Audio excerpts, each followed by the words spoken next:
بھائیو، اسلام نے جو میاں بیوی کا جو ریلیشن شپ ہے اس کے حوالے سے جو توہمات پائی جاتی تھی اسلام سے پہلے بھی اور آج بھی ہمارے پڑوسی ملک کے اندر ہندوؤں کے معاشرے کے اندر جو توہمات پائی جاتی ہیں اس کو کنڈیم کیا.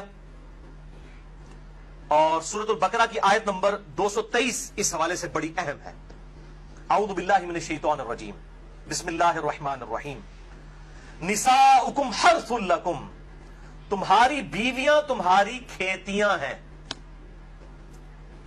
فَأْتُوا حَرْثَكُمْ أَنَّا شِئْتُمْ، پس اپنی کھیتیوں کے پاس آؤ جہاں سے تمہاری مرضی ہو. یعنی اپنی بیویوں کے ساتھ تعلق قائم کرو، خواہ آگے سے خواہ پیچھے سے، لیکن ہونا اس جگہ پہ چاہیے کہ جو کھیتی کا مقام ہے. کھیتی کیا ہوتی ہے؟ جہاں پر آپ دانا بوئیں گے تو وہاں سے درخت نکلے گا. اور ظاہر ہے کہ وہ عورت کا مقام آگے کا مقام ہے جس کو ہم عربی کے اندر قبول کہتے ہیں. چاہے آگے سے ہو چاہے پیچھے سے، لیکن صحبت کا مقام وہی ہوگا. اس کھیتی کی طرف آؤ، یعنی وہاں پر بیج بو، اللہ تعالیٰ تمہیں اولاد دے گا. اس کانٹیکسٹ میں ایک حدیث ہے اسی آیت کے، آپ سمجھ لیں تفصیل کے اندر، بخاری اور مسلم دونوں میں موجود ہے. صحیح بخاری میں 4528، صحیح مسلم میں 3535 اور مشکات میں 3183، کہ یہودیوں کا یہ عقیدہ تھا کہ اگر کوئی شخص اپنی بیوی کے ساتھ پچھلی سائیڈ سے صحبت کرے، یعنی صحبت تو صحیح جگہ پر کرے لیکن بیک سائیڈ سے، تو اس کی اولاد بھینگی پیدا ہوگی.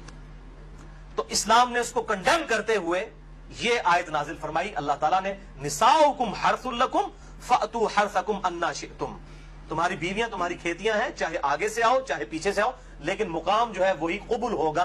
دبر میں حرام ہے، اور وہی چیز ہے جسے ہم اینل سیکس بھی کہتے ہیں، یا لواطت کا لفظ بھی استعمال کیا جاتا ہے، لیکن اس کو بعض لوگ برا سمجھتے ہیں. یعنی قوم لوط کا فعل اینل سیکس، یہ بھائیوں حرام ہے.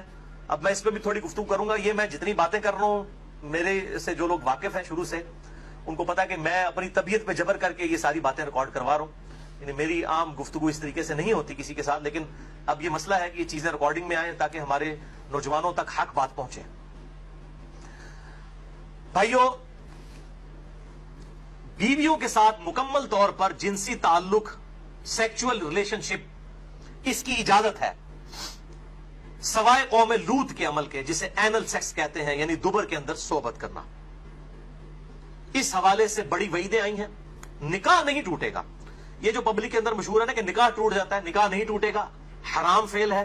توبہ کریں، اللہ تعالیٰ سے مغفرت کریں اور اپنے معاملات کو مستقبل کے لیے سیدھا کر لیں. نکاح نہیں ٹوٹے گا، توبہ سے معاملہ جو ہے ریزالو ہو جائے گا. اور بیوی پر اس حوالے سے کوئی اطاعت واجب نہیں ہے.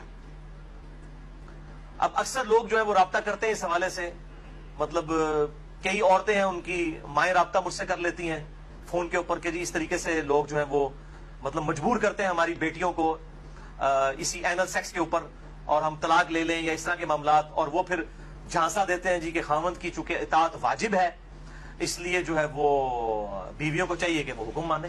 بھئی خاوند کی جو اطاعت ہے وہ اللہ تعالیٰ کی باؤنڈریز کے اندر اندر ہے. جہاں پر وہ اللہ اور اس کے رسول عز و جل و صلی اللہ علیہ وآلہ وسلم کی حدوں کو پھلانگیں گے پھر کوئی اطاعت نہیں ہے. یعنی اگر کوئی خاوند اپنی بیوی کو کہتا ہے کہ بے پردہ پھرو، کوئی اطاعت نہیں ہے. کوئی بیوی اپنے خاوند کو کہتی ہے کہ داڑھی مڑا دے، کوئی اطاعت نہیں ہے.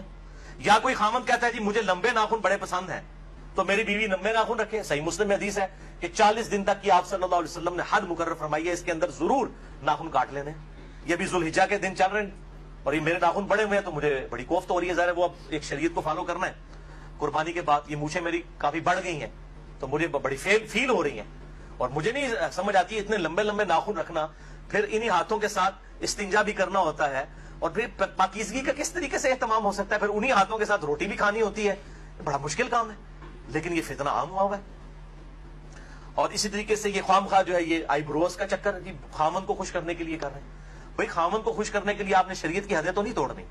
اس پہ میرا مسئلہ نمبر 32 ایکسکلوسیو ریکارڈ ہے، مسلمان مردوں اور عورتوں کے بالوں اور باقی اعضاء کے صحیح احکام و مسائل، اہل سنت پاک .com پہ. جسے شوق ہو تو وہ دیکھ سکتا ہے. قوم لوط کا عمل ہے، خواہ وہ مرد کا مرد کے ساتھ ہو، خواہ وہ مرد کا اپنی بیوی کے ساتھ ہو، اینل سیکس جسے کہا جاتا ہے انگلش میں. اس کانٹیکسٹ میں یہ بڑی اہم ترین احادیث ہے. اس میں ساتھ ساتھ کچھ مسائل بھی ہیں جو آج کے دور کے مسائل ہیں میں ساتھ ساتھ بتاتا چلا جاؤں گا. پہلی حدیث جامعہ ترمذی میں انٹرنیشنل نمبر کے مطابق 2980، مشکات میں 3191 ہے کہ ابن عباس رضی اللہ تعالیٰ عنہ کہتے ہیں کہ اللہ نے اپنے نبی صلی اللہ علیہ وسلم پر یہ وحی نازل فرمائی، نساؤکم حرث لکم، وہی آیت انہوں نے تلاوت کی، سورۃ البقرہ آیت نمبر 223. اور پھر فرمایا کہ اللہ تعالیٰ نے دبر میں یعنی پیٹھ میں اینل سیکس کرنے سے، قوم لوط کا عمل کرنے سے، بیویوں کے معاملات میں بھی منع فرمایا، اور حالت حیض میں بھی اپنی بیویوں سے ازدواجی تعلق قائم کرنے سے منع فرمایا. ازدواجی تعلق سے مراد انٹرکورس ہے حالت حیض میں. اور وہی ہے دوسری حدیث سنن ابی داؤد میں 212 نمبر، مشکات میں 555. ایک صحابی نے پوچھا یا رسول اللہ صلی اللہ علیہ وسلم میری بیوی حیض سے ہے، میں اس کے ساتھ کس طرح تعلق قائم کروں؟ تو آپ صلی اللہ علیہ وسلم نے فرمایا کہ اس کا ازار بند جو ہے وہ کس کر باندھ لو، پھر اوپر کا حصہ تیرے لیے حلال ہے. یعنی شرمگاہ کے ساتھ انٹرکورس نہیں، باقی جسم کے ساتھ مباشرت کی جا سکتی ہے. اور وہی حدیث ہے جس کے اوپر منکرین حدیث بھی اعتراض کرتے ہیں کہ قرآن میں ہے کہ حیض کی حالت میں عورتوں سے الگ رہو، اور بخاری اور مسلم میں حدیث ہے کہ نبی صلی اللہ علیہ وسلم اپنی بیویوں سے حالت حیض میں بھی مباشرت کرتے تھے، لیکن وہ پوری حدیث نہیں پڑھتے. وہ پوری حدیث اس طرح ہے. تیسری حدیث صحیح بخاری میں 302، صحیح مسلم میں 680 ہے کہ اما عائشہ رضی اللہ تعالیٰ عنہ کہتی ہیں کہ نبی صلی اللہ علیہ وسلم جب امہات المومنین سے ازدواجی تعلق قائم فرمانا چاہتے جبکہ وہ حالت حیض میں ہوتی تو ان کو حکم دیتے کہ وہ ایک آزار بند باندھ لے، پھر آپ صلی اللہ علیہ وسلم باقی جسم کے ساتھ اپنی بیویوں کے ساتھ مباشرت کرتے تھے. تو انٹرکورس حالت حیض میں حرام ہے، لیکن باقی جسم جو ہے وہ حلال ہے. اور بیوی کو ساتھ لٹائیں، یہ جو ہندوانہ معاشرے میں ہے کہ یہ ناپاک ہو جاتی ہے یا اس طریقے سے اور معاشروں کے اندر، تو اسلام میں اس کی کوئی گنجائش نہیں. صحیح مسلم میں حدیث ہے، آپ صلی اللہ علیہ وسلم مسجد نبوی میں تھے، آپ نے مسجد نبوی کی کھڑکی سے اما عائشہ رضی اللہ تعالیٰ عنہ سے کہا کہ مجھے میرا بسترا پکڑا دو. تو انہوں نے کہا یا رسول اللہ میں حیض سے ہوں. آپ نے فرمایا حیض تیرے ہاتھوں میں تو نہیں گھس گیا، یہ تو حکم ہی نجاست ہے. اس طریقے سے صحیح مسلم میں حدیث ہے کہ نبی صلی اللہ علیہ وسلم میری گود میں سر رکھ کر قرآن پڑھا کرتے تھے، حالانکہ میں حالت حیض میں ہوا کرتی تھی. تو یہ حالت حیض حکمی نجاست ہے.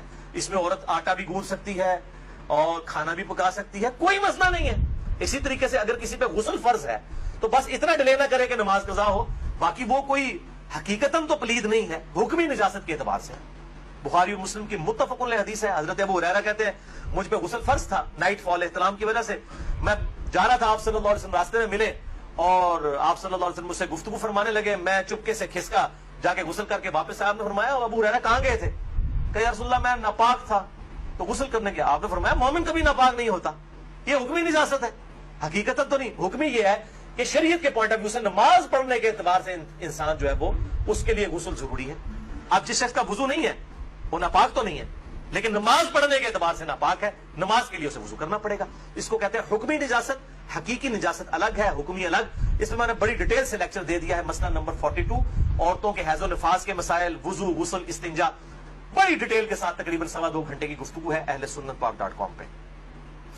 چوتھی حدیث جامعہ ترمذی میں 135، سنن ابن ماجہ میں 639، مشکات میں بھی موجود ہے 551 نمبر کہ آپ صلی اللہ علیہ وسلم نے فرمایا 3 چیزیں فرمائی. نمبر 1، جس شخص نے حیض والی عورت سے انٹرکورس کیا، ازدواجی تعلق قائم کیا. نمبر 2، جس نے کسی عورت کے ساتھ قوم لوط والا عمل یعنی اینل سیکس کیا. اور نمبر 3، جس نے کسی کاہن کے پاس جا کے کوئی بات مستقبل کی پوچھنے کی کوشش کی. جن لوگوں نے یہ 3 کام کیے آپ صلی اللہ علیہ وسلم نے فرمایا تو اس شخص نے محمد صلی اللہ علیہ وسلم پر نازل شدہ شریعت کا کفر کر دیا، انکار کر دیا، اگر وہ یہ 3 کام کرتا ہے.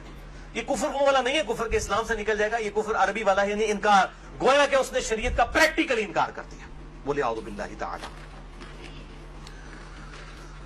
5ویں حدیث سنن ابن ماجہ میں 1924، مشکات میں 3192 کہ آپ صلی اللہ علیہ وسلم نے فرمایا بے شک اللہ تعالی حق کہنے میں شرم محسوس نہیں کرتا، تم عورتوں کی پیٹھ میں مباشرت مت کرو، ان کے ساتھ انٹرکورس اینل سیکس والا مت کرو.